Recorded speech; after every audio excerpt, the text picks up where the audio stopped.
stream. Let me make sure that I take the we stretch. Yep, there we go. We stretch to the full screen. Hi, everybody, and welcome once again to listen to the podcast. It's listen to the podcast 12. Hopefully, it won't freeze like it did the last time. Therefore, I can actually export it to YouTube. Because that was a bit of a thing. So today, of course, we have a full day of or afternoon full of news. But something very interesting came up in the news we're going to be talking about later on, which I think it's sort of part of the algorithms and AI and all that, about using AI to, regulate our experiences, particularly our online experiences on YouTube and Switch and everything else. So yeah, so um, we're gonna be talking about that. Last in news. Make sure everybody gets to see this tweet. Uh,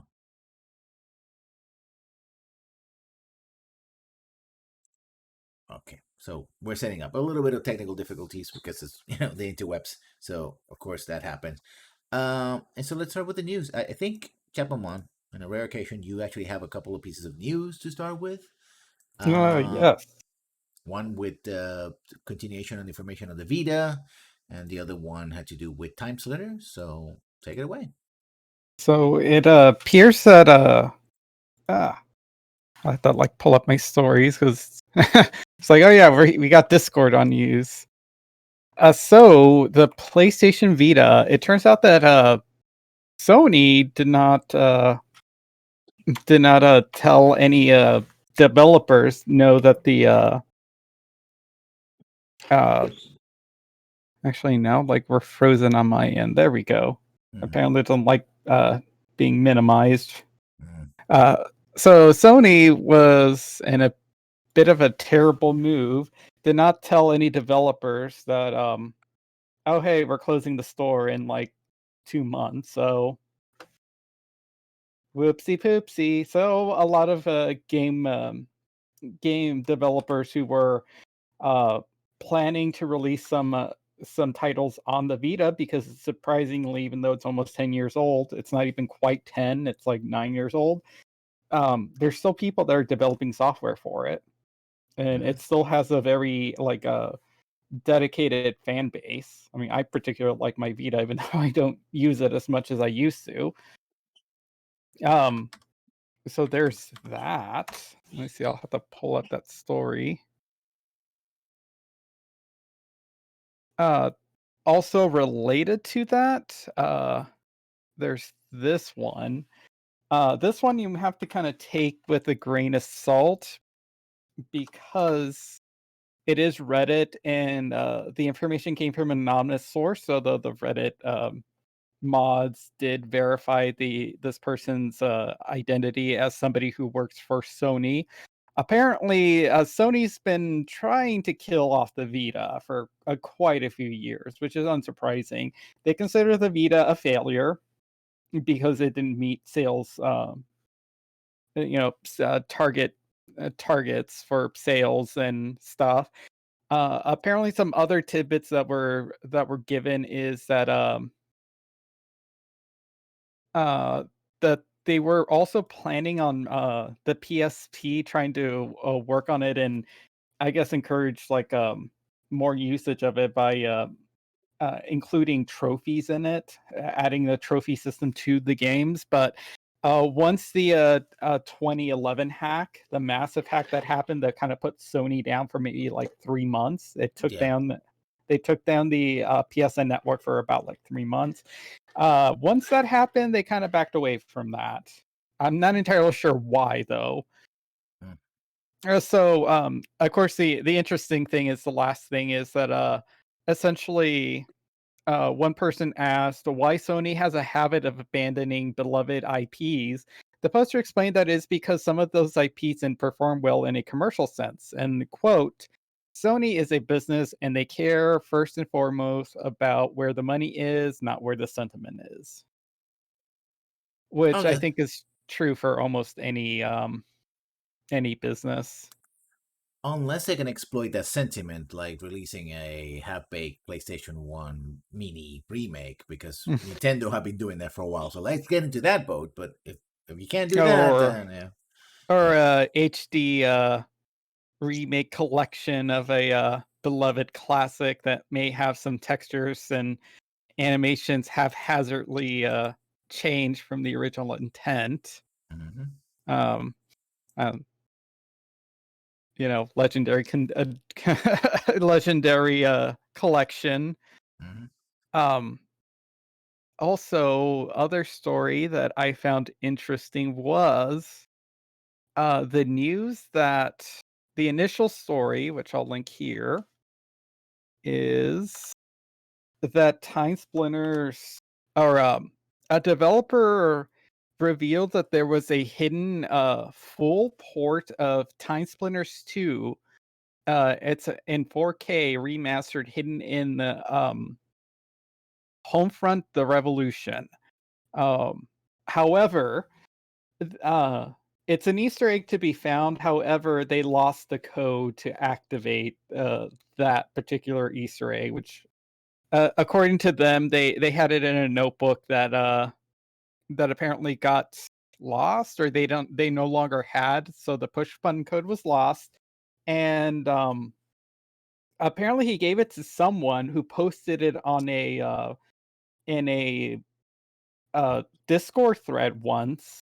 mm-hmm. But the moderators of the Discord thought that it was such bullshit that they banned him, and of course deleted the thing. So it was lost to time. Now, the interesting thing is, this was, I think, pretty well known that something existed about time splinters related in this game, because it was data mined, and they didn't find the game there. They just couldn't figure out how to. Hackers couldn't figure out how to access it. But a follow up to this, which I'll also link, was that hackers finally found the push combination thing to activate it. So it's in the second level of the game. There is a an arcade machine that's clearly a Time Splinters arcade machine. You push the combo and it starts the Okay. game. So it's a game hidden within the game. So a good uh, game hidden inside a game that got trashed because it was not good. Yeah, I don't know too much about Homefront: The Revolution, but um, it's a port. Mm, Apparently it's a full port. Some of the other things I was reading into it said, like, it has a bunch of, it pretty much has all the assets in there from like the originals, even stuff that they wouldn't need, like GameCube buttons, like button prompts and stuff. It's all in there. yeah, that's cute. And so, and the fact that of course, the differences too is this is a version of the game running on the Cry engine. 'Cause I'm not sure Mm, what the original engine was, but I'm pretty sure it wasn't Cry engine. I can't see the Cry engine running on the GameCube. Uh, no, probably not. so if you have a copy of Homefront, you can find the push combo and play that. I'm actually really curious in trying it, so I purchased a copy on on eBay, because I want to see how well it runs. They've said, at least with the PC version, that it does have some janks and it does have some bugs in it. Hmm. So I'm kind of curious to try it out on PlayStation 4 and see how well it runs on there. Yeah. Talk about things that were unexpected. And this is from PC Maker, PC News, PC Game News, by Paul Lilly 2 days ago, 2 days ago, 2 years ago. It might feel that way. Uh, Microsoft Edge is the fastest growing browser, and it's not even close. It's now the second most popular browser, having overtaken Firefox in market share. Hmm. It's safe to assume Microsoft has really no regrets about gutting its Edge browser and rebuilding around Chromium, the same underlying engine that powers Google's own Chrome browser. Any doubts about the decision go right into a window when looking at the market share figures. Edge usage is growing at a phenomenal clip. It's not inconceivable that it could one day challenge Chrome for the top spot. That's getting a little ahead of ourselves, but in the here and now, first reported by Windows latest, Edge usually second only to Chrome, according to net market share, having squeaked by Firefox. It's a distant second, but that's remarkable. Is the rate in which people are migrating over. On the sits on the third place behind Chrome and Safari. It looks at stat counters numbers, which show Edge closed out last month with 8.03% share browser market. That's up to from a piddly 0.57% share in the same month a year ago, which was a bleeping computer points out represents a massive 1,300% growth over the last 12 months. So 100+% per month for the last year. Hmm. And of course, this upgrade is kind of the push for Edge has been kind of pushed by Microsoft because I think it was introduced through a recent system patch, and Mm-hmm. it's been kind of encouraged that you switch over to this because they're no longer supporting Internet Explorer. It's become out of date. Mm-hmm. Honestly, it is crap. Some of the computers at my work, some of them have been upgraded to Windows 10, and some of them haven't. And it's just a night and day how much Windows or Edge runs so much better than Internet Explorer, and surprisingly, it's a really good browser too. Like sometimes it'll use it by default. And I forget that I'm using like a not Chrome or not Firefox. I'm I using mean, like a native window browser. it's based on Chromium, right? But it Hmm. also means it's based on all the problems that Chromium has, including I don't know if they iron out the memory leaks that Chrome tends to have over Yeah, time, the jankiness, etc., tends to slow down your computer, stuff like that. So, which is part of the memory leak. So, yeah. As a homeless GW in my chat is saying that Edge is pretty much Chrome because it is running on Chromium, the software. yeah. Yeah, so honestly, I think it's sort of kind of goes so well, you can't beat them, might as well use their software. Yeah. Talk about other news, and we were going over to Kotaku. I think your audience will probably on this appreciate this, but then again, I shouldn't say that until I actually read the audio. So let's not pretend that we know better than that. Oh, thank Uh, you for the follow, homeless GW. Little Nas X released a cheeky video game about twerking by Ash Parrish. So Really? people who like Oh, people who like their skinny boys twerking, there's a game for you now. Uh, Lil Nas X, prolific tweeter, former country music superstar, and current Lord of Hell, has released a new video game that celebrates the current chart-topping hit Montero, Call Me by Your Name. Calling Twerk Hero, the game stars Lil Nas X and directs players to use a mouse to move his jiggle faces booty to hit scrolling arrows called Temptations as Montero plays. By the way, Montero is the real life second name of the artist. So, hmm. and I believe the song is about him talking to It's himself as a teenager and saying that it will be all right, that it's okay to come out, right, and be yeah, yourself, which is overall positive. it's a deeply personal song Yeah, about his experience and his sexuality. yeah. Hidden of Temptations, and you can progress to the next level. There are 4 levels, all each recreating an iconic scene from Montero music video, including the much parody moment where Lil Nas X rides a stripper pole to hell. I mean, if you're gonna go to hell, might as well Might do as it in a stripper. Right? I mean, come on. might as well go in style. Yeah. Funny enough, I haven't watched this video. It's honestly, I don't really do a lot with like music. I haven't even listened to WAP at all. Yeah. Oh, so here's that link to you. Oh, and homeless GW says I do enjoy how much that the Memento video triggers the fragile right wingers not trying to be politic. Yeah, it does. It's hilarious, especially because a lot of the right wingers are always so like, oh, free speech and censorship, which is actually sorry, the topic about today. Oh, but then of course they're like, oh my god, satanic imagery, take it off screen. Yep. It doesn't make any sense. So, ooh, now you say twerking video game. Now where can I find this twerk video game? Yeah. Like I said, if you like your skinny boys, there you have it. Um, and so I'm gonna put this linked in with Kotaku has pictures of the you can find the time splitter machine that we're talking about. So they have screens on it. It's in a building somewhere.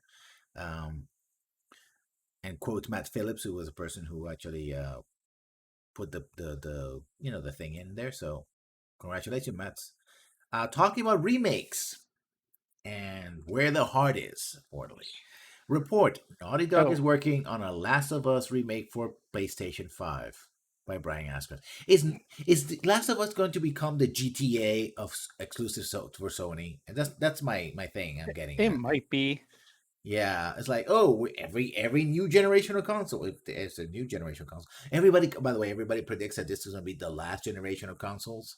Who knows? And we won't know until it happens. So but apparently, as long as there's consoles and Sony's in the business of making video games consoles, they're going to be a Last of Us for that Sony console. Released in 2013 for PS3, Last of Us getting a PlayStation 5 update, reports Bloomberg. And this is not Last of Us 2, by the way. It's just The Last of Us, which already had a remake for PlayStation 4, for people who don't It know. did.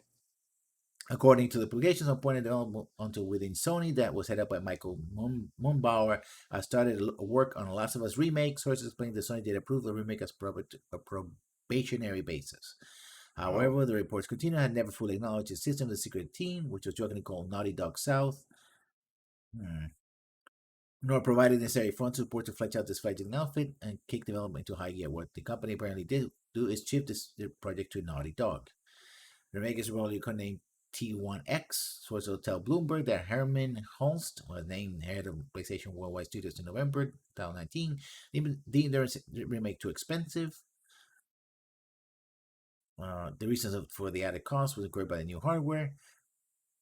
When The Last of Us 2 Part 2 was pushed to 2020, Moonbar team was going to support Naughty Dogs and help the game over the finish line. Yes, a game that was famously, among other games in this era, dogged by a lot of harassment of the people that were some of the people were involved in the game, but also a lot of crunch for the people Mm-hmm. making the game. So win-win, everybody.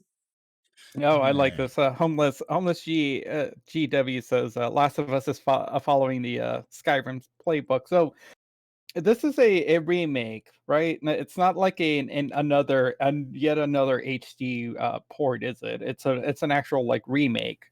At least that's what well, it's sounding.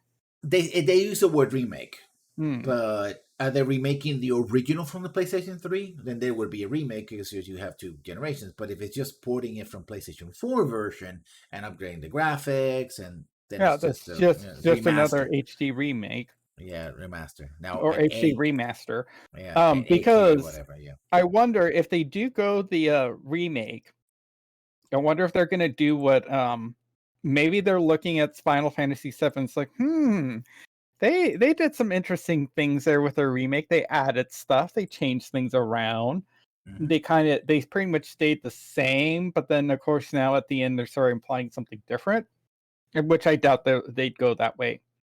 So I wonder if they'd drop more clues and try to integrate the beloved second game, part two, which I hate that title. I hate it um when game titles, sequel titles are just so unoriginal. They just slap a two or a three or just put part two on them.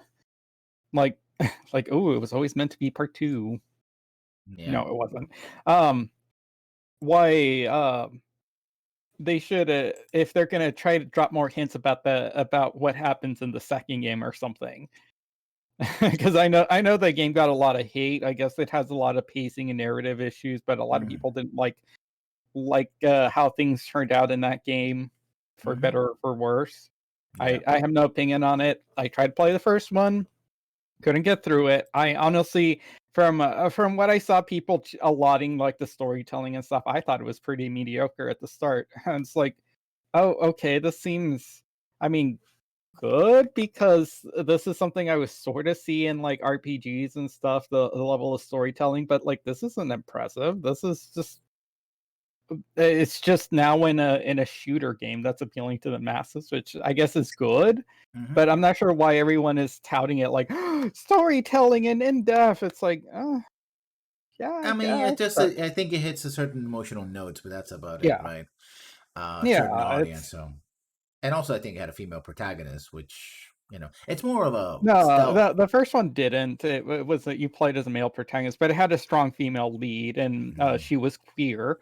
I think there is a DLC, a standalone DLC that you do play as her, if I Mm-hmm. recall.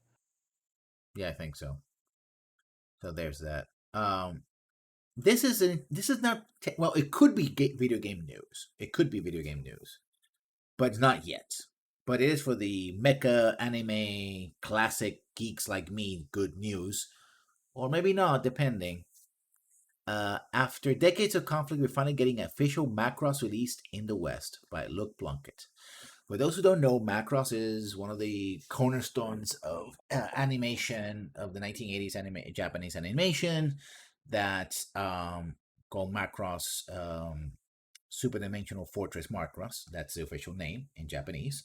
Um, Original base as a parody of Gundam, which is another beloved show from the 1970s. Giant mecha, and this one is one of the ones that really popularized. Not the only one, but the sort of the transforming giant robot thing.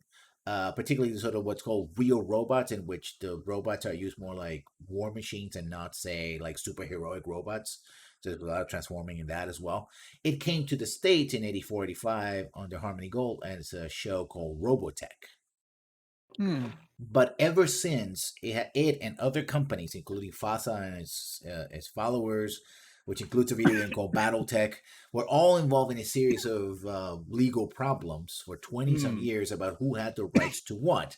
Harmony Gold said, because originally the intent was to just bring Macross and translate it to English, to worldwide production. But then there was none in the rules of syndication at the time meant that you needed at least 40, I think between 44 to 80. I think you need 80 episodes, and Macross only 44. So they took just like Voltron and other series. They took another two animated shows, spliced them together, and made Robotech. That became popular in the states. Was small, but dedicated fan base. But then one reason why it remained small was because a lot of people did then discovered Macross through Robotech. Like, no, the original is better.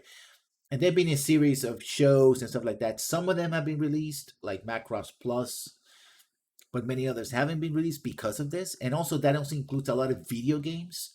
Like there's sort of a giant rope. There's a robot. I don't remember the name of the video games, but it's a robot fighting game series. Um, it has a lot of shows in them. Robots one of different shows, including Macross.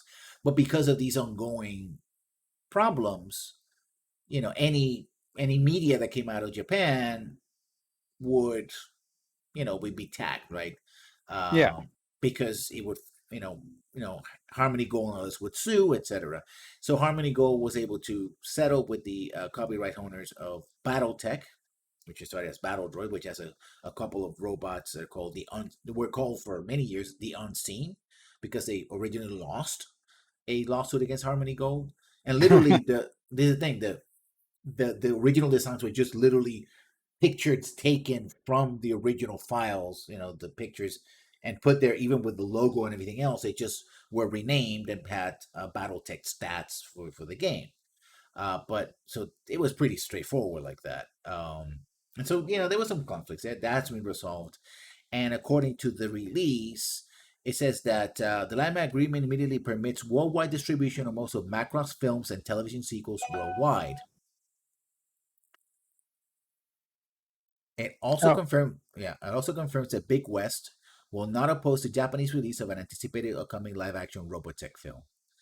Uh, and it confirms, and basically, I'm sure that a lot of money changed hands. I'm sure that basically they sat down and said, how much are you going to sue our Eagles? Yes, this is how much going to be. Okay, let's go. I mean, it really is all boils down to checks. How much, so one part handed a check to another part handed another check, and it was like, okay, this is a good number. Here we go. The thing I have, the reason why it's might as opposed to will is because of Robotech, right? One of the things, there's been speculation of making a Robotech film out of Mhm. Hollywood. Which, see, it depends. It's one of those things like superhero movies that there is a technology now to do with CGI, make the robots look cool, and there being giant robot movies. Like, what was the recent one? Pacific Rim. I Probably was gonna was say Pacific Rim. the first one. The second one was, that can show it can be done very well. But I don't think it's one of those projects where a lot of people like, if you were like 10 or 15 in 1985 and you saw it at 7 in the morning or 8 in the morning, 6 in the morning in the local TV, cartoon block, you might remember Robotech. But if you're not that very narrow set of people that remember that, it's like Robotech sounds pretty 1980s, you know, tacky stuff that lost to things like GI Joe and Transformers, right? Yeah. So yeah. And then another thing, of course, is that again you have that competition. You have Robotech and you have Macross.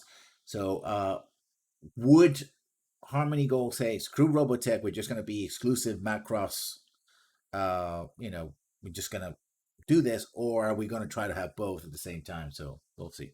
So we might see a lot of video games come out of the pipeline once this is done. Remakes and the like. If you like your giant robots, you might see them, but then again, might not. Because there's also a couple of Robotech games that came in the Xbox, and the Xbox OC era, which I actually played and actually liked. But we might not see them again. Who knows? So next up, Pet Food Tycoon Takeover at GameStop is nearly complete. This is over Kotaku by Riley McLeod. Ryan Cohen, a co-founder of online pet food company Chewy and favorite of the chaos engine that is the Wall Street Bets Reddit, will take over as GameStop chairman following the company's annual shareholder meeting in June. CNBC reports that GameStop stock shares jumped more than 4% in pre-market trading following the announcement. Ryan most recently sent the stock prices climbing when he's inexplicably tweeted a picture of the McDonald's ice cream cone back in February. Oh. According to the Wall Street Journal, Cohen has 12.9% stake in the company. Cohen was put in charge of GameStop's strategic planning and capital allocation committee in early March, which caused another surge in GameStop stock. The committee and Cohen's involvement with the company intended as GameStop's towards to further accelerate the company's transformation, presumably drawing on Cohen's vast pet food sales knowledge to make the flailing brick-and-mortar Funko Pop seller relevant to gamers beyond stock price memes. So yeah, I'm thinking GameStop will survive or not, or whether or not they can actually make this much vaunted transformation. I don't know if they will. We don't know if they won't. Hopefully they will. And here we have a series of news that I'm going to talk about. Well, let's talk about one that doesn't relate to that, but all related to the one that we're going to be talking about. So as examples of the environment. So before we do that, yeah, smuggled NVIDIA cards found after high-speed boat chase by Luke Plunkett. That was last Wednesday by Kotaku. Only a week after Chinese bust involving cheap makers and luxury cars, authorities have seized hundreds of smuggled NVIDIA cards after a speedboat chase in waters near Hong Kong International Airport. As Tom Hardwares have translated from Chinese outlet TVB News, over the weekend, police saw a fishing boat anchored suspiciously close to the airport at 2 a.m. and upon investigating, found men moving cargo from the fishing boat onto a nearby speedboat.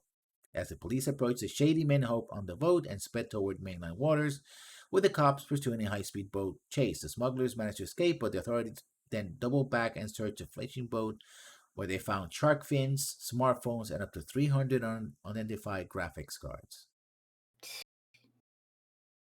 Without no carrying any marketing, believe the cards are NVIDIA CMP30HXX GPUs made specifically for crypto mining, which, while not very good at their job, are nevertheless in high demand at the moment, with global shortage affecting supply of more desirable hardware. So it's interesting. The cards that are specifically designed for crypto mining are actually not very good at crypto mining, but they're desirable because They'll still use them anyways. Yeah, they'll string 20, 30, 100, 1,000 of them together to. Yeah. And of course, there's a chip shortage, so using them in some other technology would also be good. Mm-hmm. I'm surprised. Were they illegally gained? I assume that would be the implication that they're stolen or something, because otherwise, Well, why smuggle them other than trying to avoid paying taxes on it? Well, Because paying taxes. I mean, that could be a thing because for example, there's a whole business in Canada about illegal cigarettes, and they're smuggling. Why? Because the taxes are so high that selling a truckload of imported cigarettes from the United States. Well, it used to be, because now taxes are going so high in the United States as well that buying the cigarettes is not that viable. But there was a and time, transporting and all that. there was a time in the 1990s where it was big business. And I'm sure some people will still buy from some states and small United States. I mean, not all states have the same local taxes. So it would you can make big margins. So just taxing and regulating is a good way to deal with illegal goods, but not always. Also, they were dealing with shark fins and something like that, which is clearly Yeah, I was illegal. gonna say shark fin the shark fins thing sounds illegal and something that you wanna Yeah. sneak in. Poor sharks. It Um, also there's I don't know in China. I think China has well, China makes them, so it doesn't include. But there might be they might be selling it to third parties. There's if you work in the hardware business in the United States, anywhere along the hardware, there is still in the books laws, and you have to in this part of your contract and all that, where it says you cannot sell certain type of hardware like PC hardware to certain parties, right? The hmm, idea is that the technology in your home computer, costs a couple $100, maybe $1,000. It's pretty cheap, but if it falls in the hands of North Korea, that could put them, 20, close the gap at 20 plus years in difference. So when they're going to yeah. launch their rockets, they can literally, I mean, they can use your PC hardware, which is far more powerful than the stuff that they're using right now. So, for calculating where the nuclear warheads can land near Hawaii. So that's a thing. Now I'm going to read a couple of stories relatively quickly, uh, because I think all of them sort of feed into what the AI thing that we're going to be talking about. Hearthstone esports suspend player following abuse allegation by Lisa Marie Segara. Hearthstone's esports announced today that it suspended one of the game's Grandmaster tournament players, Paul Saley, Nemeth is Zalae or Z if you're Canadian or British, following the allegations of domestic abuse. Hearthstone Report is aware of allegations made against American Grandmaster Paul Nemeth. Upon further review, we have suspended Saley from competing on Hearthstone esports events. Hearthstone esports wrote in the tweet. Let's confirm an email to Kotaku that the suspension is for 1 year, but did not provide further comments. So that's one piece of news. And you say, why is that relevant? Well, bear with me. There's more to it than that. Second piece of news.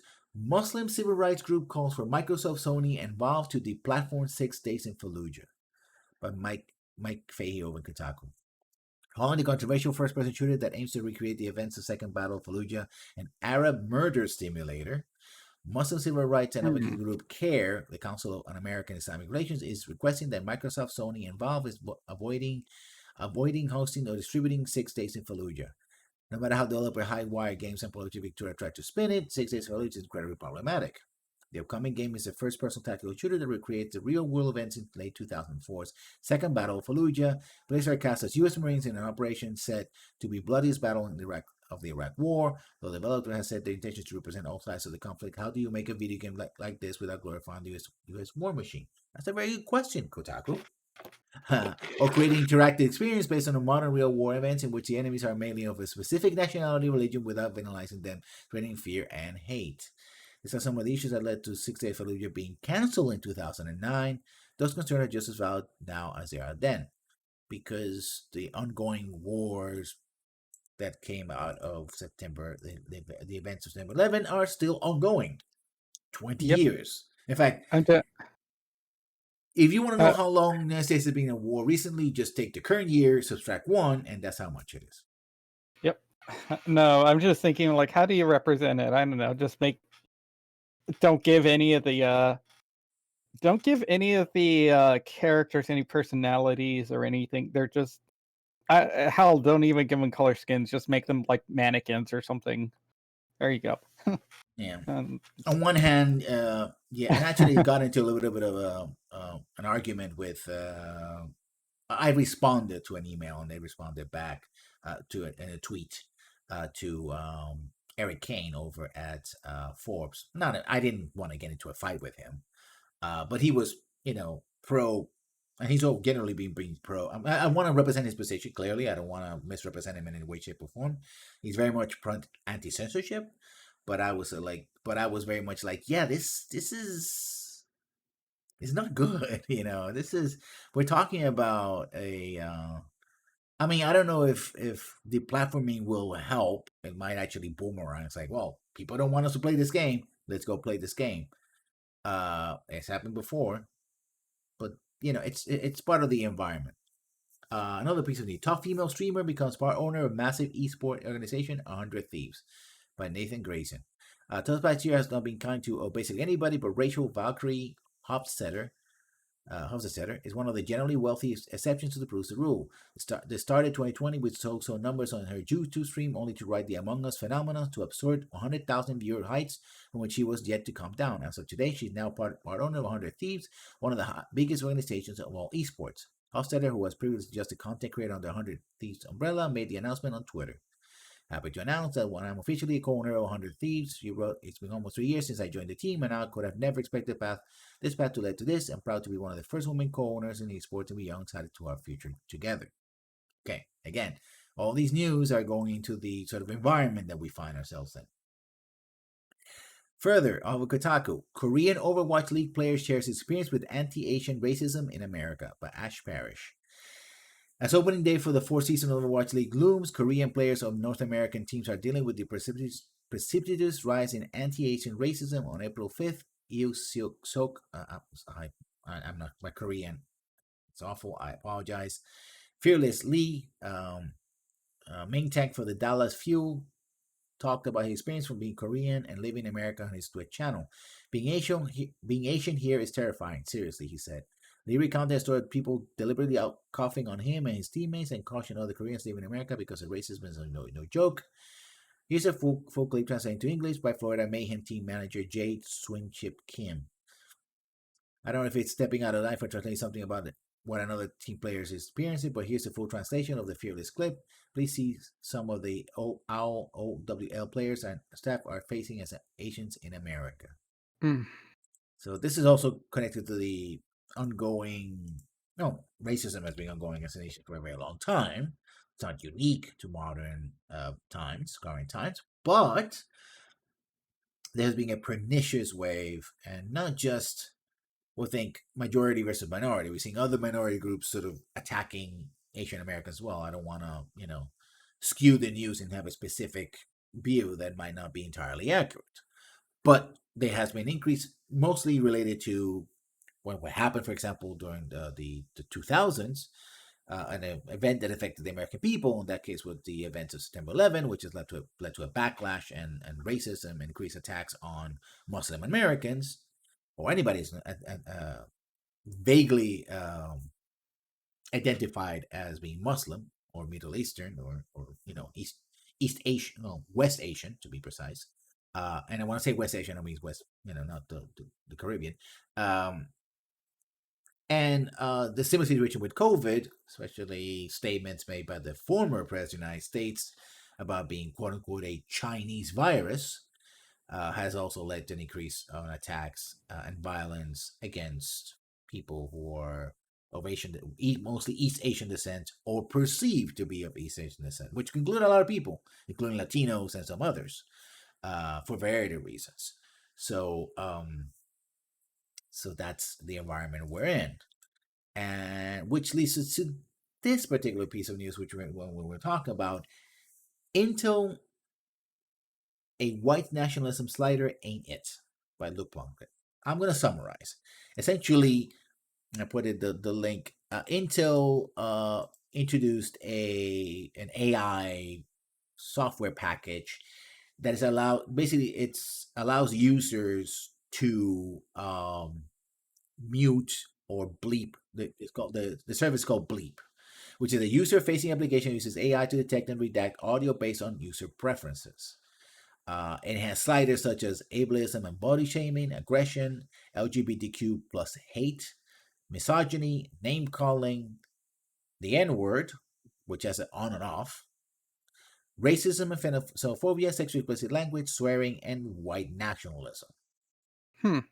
Now, the Kotaku take on this is this is dumb, right? This is just the presentation itself, like literally putting the N word.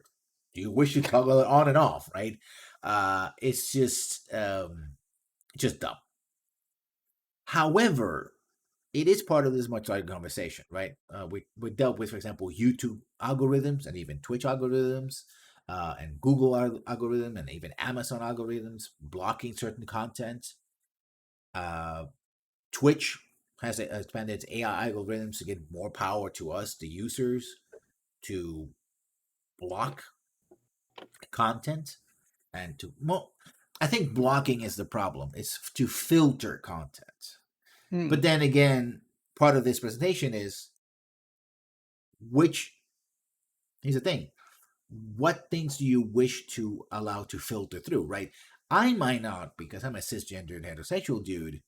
If somebody starts dropping, well, I don't know, uh, LGBTQ plus hate and saying, oh, everything's something as mild but still, prescient as, oh, that's gay. This is gay. Da, da, da, da, using that as a Yeah. sort of as an insult, like this is less than and or weak, right? It's a standing for that, which people don't use as much, but it was pretty common a couple of years ago, and still out there. Once it's out there, people still use it, and not in the positive, like, no, that we're celebrating gay culture, but rather we are saying that things that are gay are, they're weak Hmm.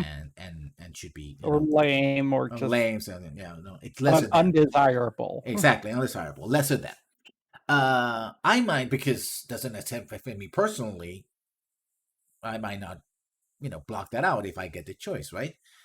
But and also I might say, well, I have a gay co-host. I have connections to the LGBT community. I don't want the word gay itself to be filtered out, because then you could never really talk about Yeah, because LGBTQ. You unless know, the AI is very contextual about, or can read context, but it would almost have to read intent or predict intent of the usage of the word, whether it's going to be an insult or if it's just a casual, like, oh, hey, that guy is gay, or yeah, versus, that guy is gay. yeah. Like Oh, those are those same exact words, different meanings based on the inflections in my voice. yeah. But on the other hand, I am Puerto Rican, and any derogatory language against Puerto Ricans, right? I would probably take offense to it, right? I go like, no, I'm Yeah. gonna ban that, right? That's not allowed. How much, and this is why I read about all things, because there's another aspect, a piece of news that I didn't talk about. Twitch may now ban you serious offenses that take place off the platform. Oh yeah. Extreme criminal conduct may now get you banned, whether it happens on Twitch or not. Now, it's described as extreme criminal conduct, but then again, who gets to decide what's extreme criminal conduct, right?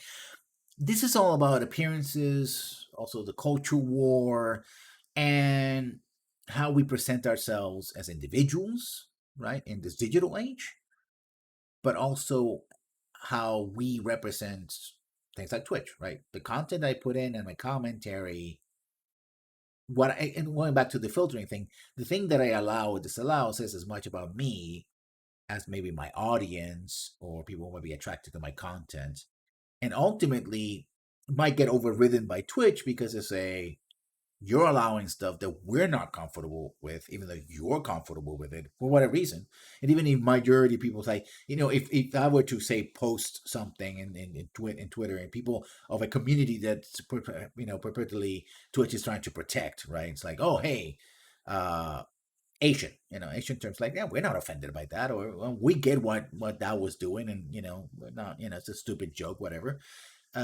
Twitch might say, no, no, no, we're not going to take the risk, for example, because we have a lot of Asian viewers. We do esports in Korea, South Korea, etc. So we're not going to take that risk, right? The commercial, because this is business, commercial, personal, and aspects of this, and letting it be on the hands of AI I is also troubling as well. Yeah, I'm also just picturing, it's like, oh well, we want to do business in China, so we can't have none of that nonsense that happened like almost 2 years ago with like the esports scenes about like free Hong Kong revolution of our times. Like, oh, now presenting this team that is from Hong Kong, and it's just like from and Yeah, it's from that's what where? yeah. Right. And that's a people have been questioning this about how the more China becomes the center of the gaming universe, right? It used to be the United States. Their standards, whether we're talking about government imposed standards or simply social standards, right? So, the standards of the players and become prevalent, right? And this is how it happens, right? And that may be standards that I'm not comfortable with. right? Why can and even if I don't get banned or kicked out of Twitch or whatever or YouTube, what have you, I could have my audience diminished because of it, right? Because of outside pressure, because you'll say, I have a campaign saying, this lessons learned. He's anti-Asian, right? Hopefully I've never been anti-Asian.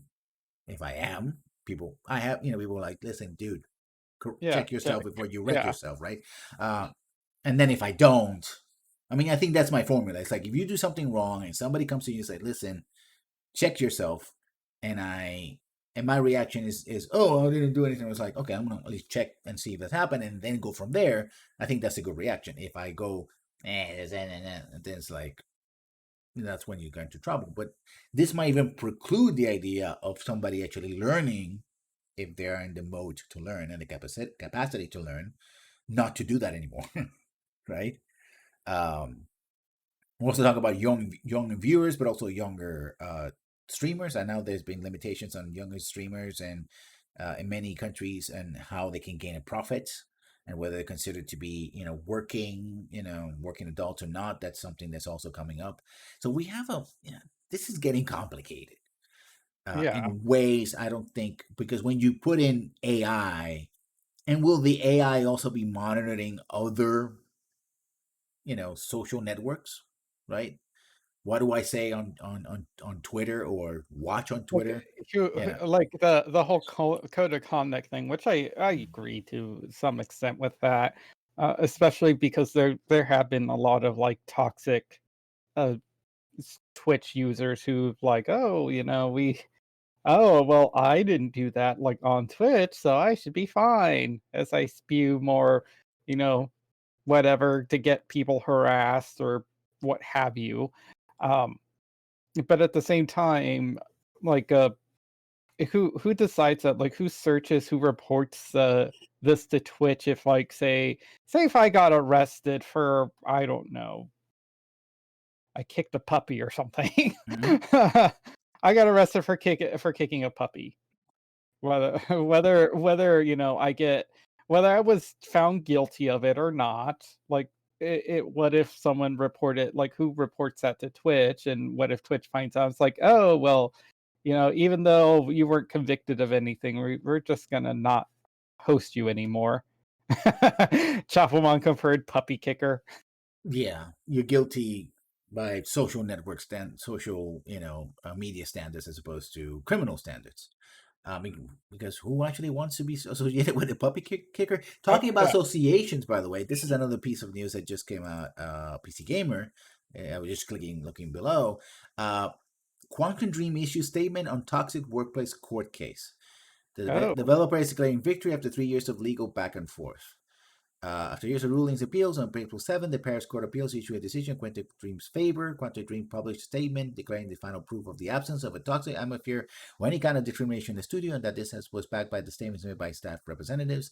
Also declared that there has been numerous inspections by government services in recent years which failed to find irregularities in the management of the company and its contracts.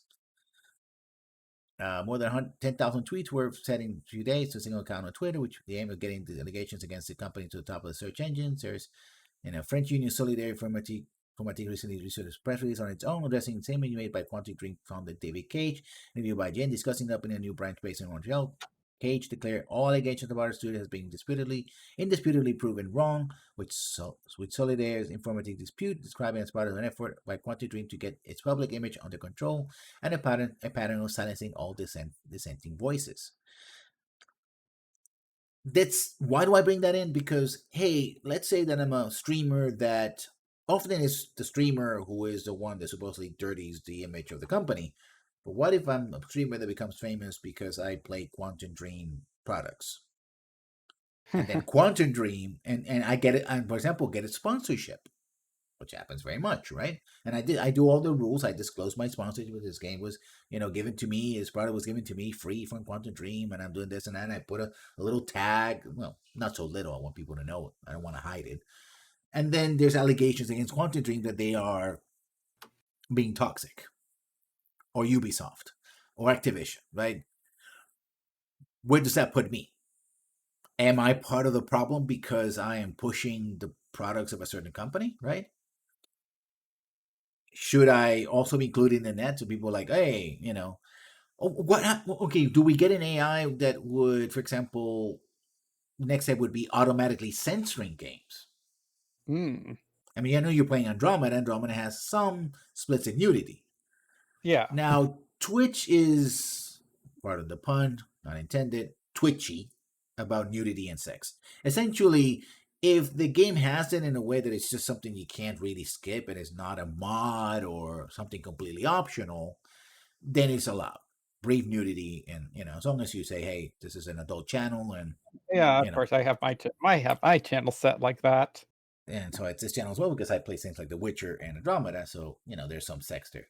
Wonder if the new Mass Effect will have more nudity. Uh, Hmm. it had a Probably lot not. of it had a lot of butt shots in the first game, by the way. So Oh there was a yeah, lot of but it's always human nudity too. We never get to like Andromeda is the only thing that so far is giving us like actual alien nudity. yeah. I think well, Liara was humanoid, so I Yeah, guess I don't count I don't count the sorry. They're blue humans. yeah, scaly blue humans. Um, and so will the AI, would for example Twitch be able to behind the scenes put an AI that cut to black the moment the scene starts because it detects what looks like a boob, right, or a penis or something, or a butt cheek, like boom, like. And I'm playing the game. I don't know about it. And people in chat going like, "Hey, I can't see your stream." It's like, is something wrong? Or is it maybe OBS? It's like, no, no, everything's fine. It turns out that Twitch is. I'm not saying that Twitch is going to do that, but again, getting into this idea of I wa algorithms and AI, it could happen, right? I was driving around in one of the levels off stream on in Andromeda, just trying to like get like a lot of those boring tasks out of the way. And I like drove by like a rock structure. I'm like that looks like a giant penis. I don't think it's intentional, but it just happens to look like a giant penis. The Yeah, penis rock. I was yeah, like, I can it's like so my am I just gonna be like do do do I'm innocently driving by and drive by this tower or something and it's like, oh, it just cuts to black because oh the AI thinks it's a penis. It's a giant erect penis. yeah. Or I mean, you can. This is player facing. So, could a player watching a stream put an AI to say when we start talking about sex, and we're talking about gay rights, and like I don't want to talk about, I don't want to hear about gay rights or whatever. Boom, gets bleeped. So we're talking. It's like it looks like we're you know again. You, you know you know what this sort of reminds me of? I once read this news article really back in the day. And this is back when where video rentals and stuff was pretty big still and VHS was still king. Mhm.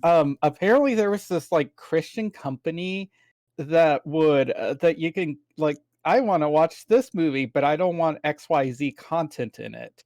So they will like custom edit a movie for you to cut out all that content. Yeah, Like, oh, I want all the nudity removed and there you go. They like would remove the nudity and send you a copy of a movie that has been edited to your tailoring.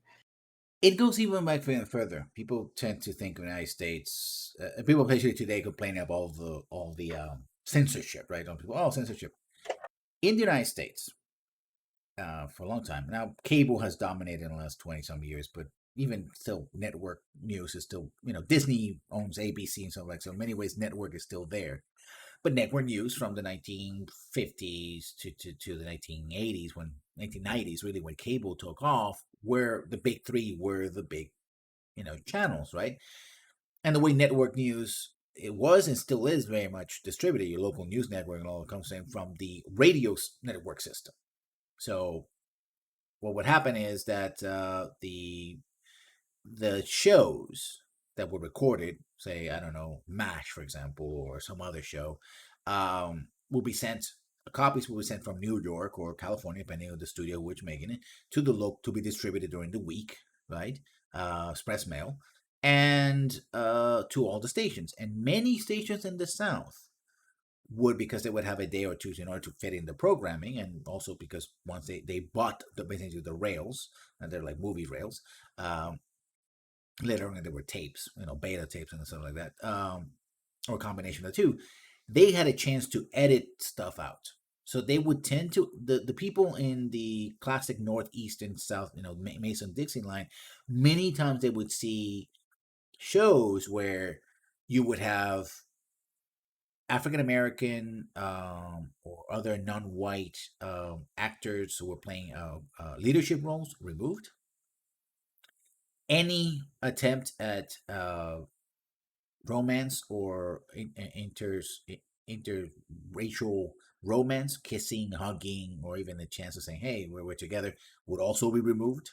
Right? They would try to edit the shows as much as possible to remove racial anything that suggests other than white people being in charge, being large and in charge, basically. That Mm. was the goal.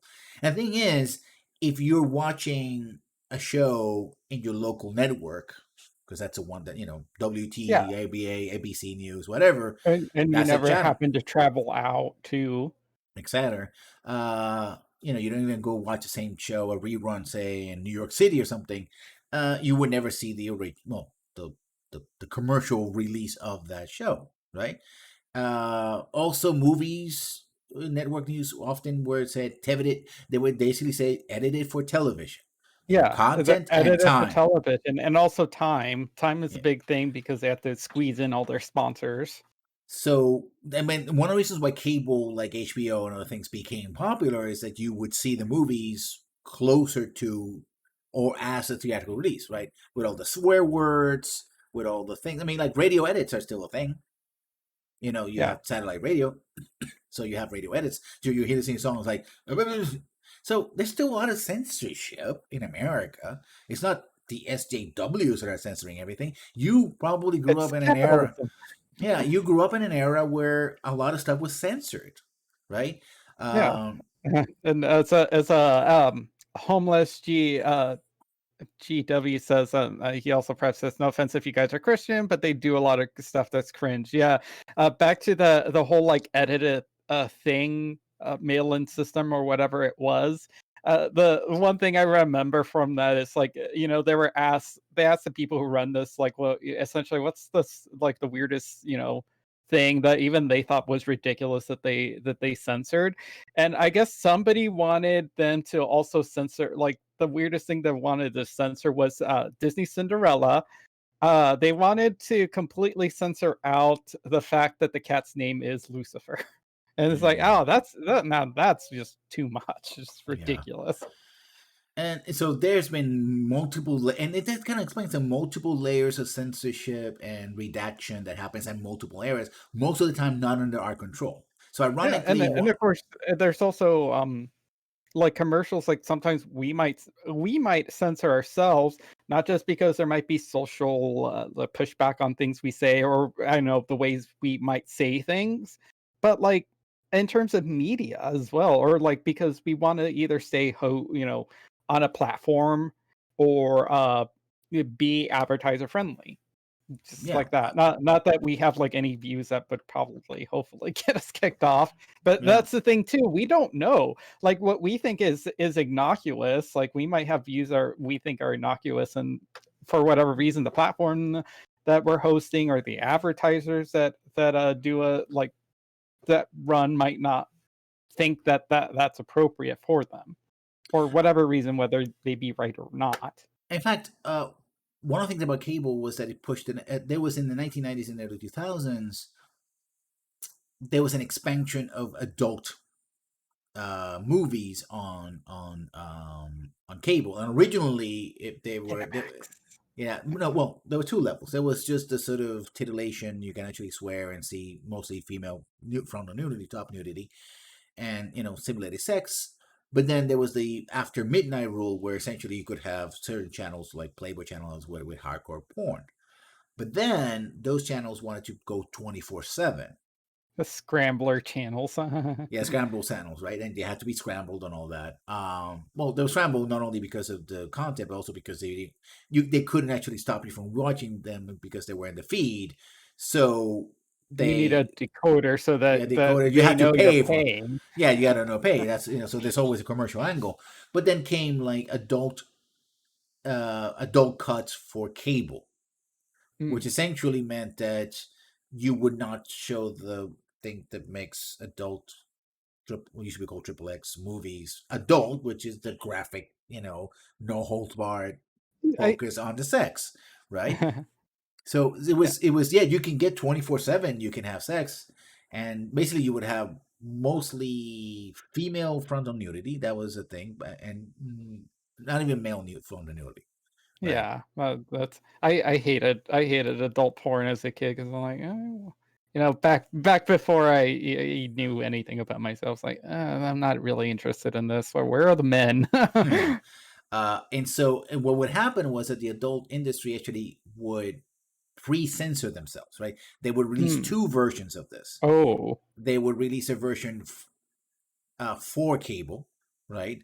And then they would release the regular super product. mega ultra. Well, no, no, no. Actually, because the Super Mega Ultra was their business, that's what they Yeah, did, right? They've been doing that for a long time. They actually you had to be careful not to mistakenly order the that's the edited for TV edit, and version. even for TV version, right?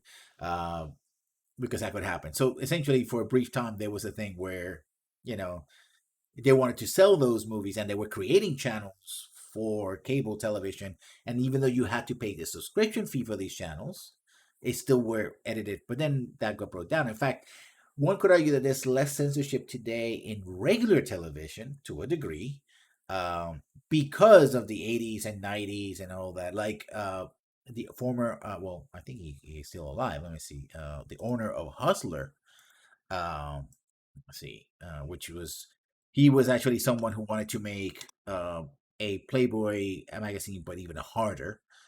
Owner of Hustler, founder of Hustler magazine. Uh, Clayton Flint, uh, also known simply as Larry Flint. He died this year. Larry Flint, yeah. Yeah, I got, February 10th, 2020, so a few months ago.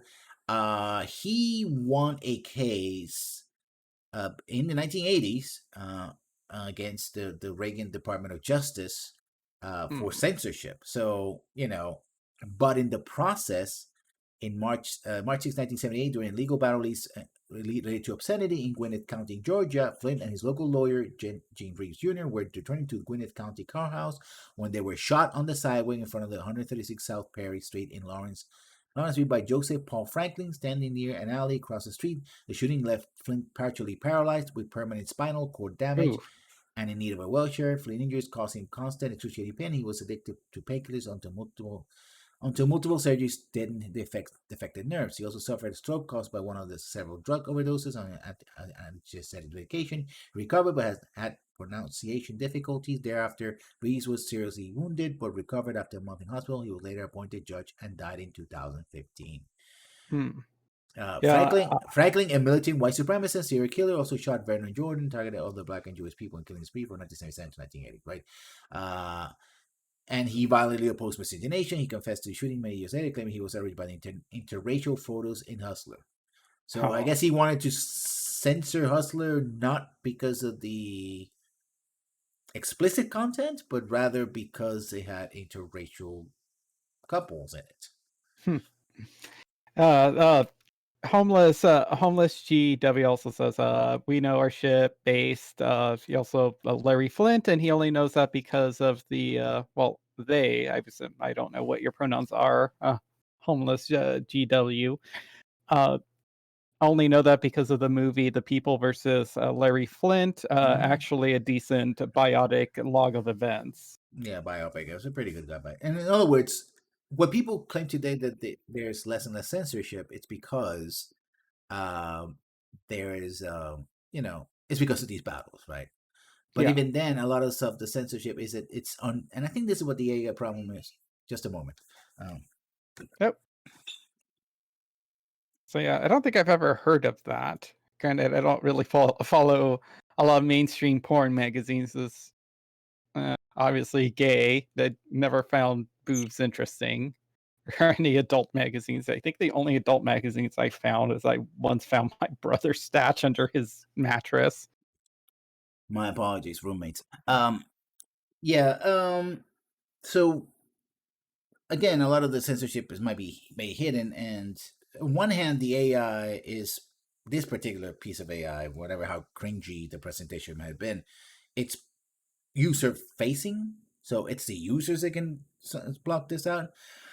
But let's be aware that a lot of the censorship that it does exist is outside of our control, basically. Yeah. We don't have control of it, and we might not even know about it, which is, I think, it's the important point that we arrived And here today. yeah, and honestly, something like this AI thing, like where I am now, I personally wouldn't use it, but I also wouldn't fault somebody who deals with a constant hate, constant bigotry, constant attacks online. I wouldn't hold that against them for wanting to use that to make their lives a little better because they unfortunately can't control other people. I know Uh-huh. there's some people that get attacked for existing. There's an artist that I follow. She posts like videos, and I've seen tweets of her. She gets harassed for being just black, just for being an artist who draws black characters, and she herself is black. Like that's terrible. Like Hmm. I've seen like like she's retweeted like images of people, like some of the racist images, they taken like her images and made them like stereotypical and awful. Like that's like I wouldn't blame her for wanting to not see that crap Hmm. if if she could, if she wanted to. But Yeah, at the very same much time so. too, of course, there's also, you know, we don't need an AI. We have we have capitalism to help us censor ourselves Yeah, pretty much. sometimes. Yeah. So yeah, this is. I wanted to bring this up because I think this is going to be a continued term. Right? Algorithms, AI, more controls. Yeah, and of course, Uh, as I believe, as a homeless GI kind of was hinting at, like this is sort of like a culture war. Right wingers, big advocate for freedom of speech, are kind of like the hypocrites because they always want to censor people. They always want to censor people. They always get mad for people using their freedom of speech. And of course, they always claim that they themselves are constantly being censored because, oh, we're getting taken down platforms, even though like a lot of like conservative media is still predominantly broadcast seen around. Uh, let's see, homeless GW says, I think the AI filter can be good for streamers. I watch a lot of leftist streamers, and a big part of their content is reviewing horrible right wing arguments. Yeah, and they get flagged because of the shit they're reviewing, but it's also pointing out the absurdity of right wingers rather than showcase it. Yeah, like I follow, she might still be live, Hannah Reloaded, and I think she was watching a video of somebody that she like a weird right winger mhm, conspiracy theorist person, and she was watching a video of him just spewing all this hate, and he just let out an N bomb, and she's like, okay. yeah. Like she didn't know that was coming up, and well, then she had to like immediately delete her VOD and stuff for that. Hmm. Yeah. Talking about that last point, I'm going to leave you with a quote from Frank Wilhote, who died, I think, last year. He was a left wing commentator and political science. He says, conservatism consists of exactly one proposition. There must be in groups whom the law protects but does not bind, alongside out groups whom the law binds but does not protect. And while this is about conservatism, I think ultimately it goes to the core of this argument or this discussion. Who is bound by the law but not protected by it? The social customs and the rules of social media and Twitch and other platforms, and who is gets a benefit of them but not be bound by them, right? Who is forced Hmm. to bend to the rules and who gets not to bend to the rules, and why? And that, I think, it goes into the core of this discussion of what actually gets censored or not, and why it gets censored or not, and why people, well, money certainly, it's explored. So we'll probably revisit this as the years go by, and we are able to cover it. So don't be surprised. This is a recurring, just like microtransactions and everything. We have recurring discussions. Is probably going to be another one. So, Tabamon, where can we find you on the interwebs? You can find me at Chopomon pretty much everywhere. I'm Chopomon underscore here on Twitch and Twitter, but most of my content lives over on YouTube. Just search Chopomon, you'll find me. And you can find me here. I want to go back to streaming games, but now I'm doing more stuff like this and also doing more discussions about movies and television. I did last week, it sort of surprised me a little bit. I did a stream on talking about KOTOR 2, like what getting my thoughts out. And I'm going to go back to Script Doctors as well, which is an ongoing series where I basically rewrite, so to speak, the scripts or the narratives of video games and movies that I like, but thought that came a bit short. I'm probably gonna do more. That's gonna be more of my content in that sense of I'm just gonna talk about stuff, usually a specific video game or experience, and then sort of instead of a video essay, more like open chat. So if you want to join us in those chats, and also join us tonight for a game over at Raktus channel, Know Your Role, which I'll be running as a DM, as a GM of the Dungeons and Dragons 5th edition in the world of Greyhawk at 7 o'clock Eastern, US. You're more than welcome. Thank you already for coming. And as always, we'll Yep. see you when we see you. Thank you, Homeless GW. Have a great day. Bye bye, everybody. Bye.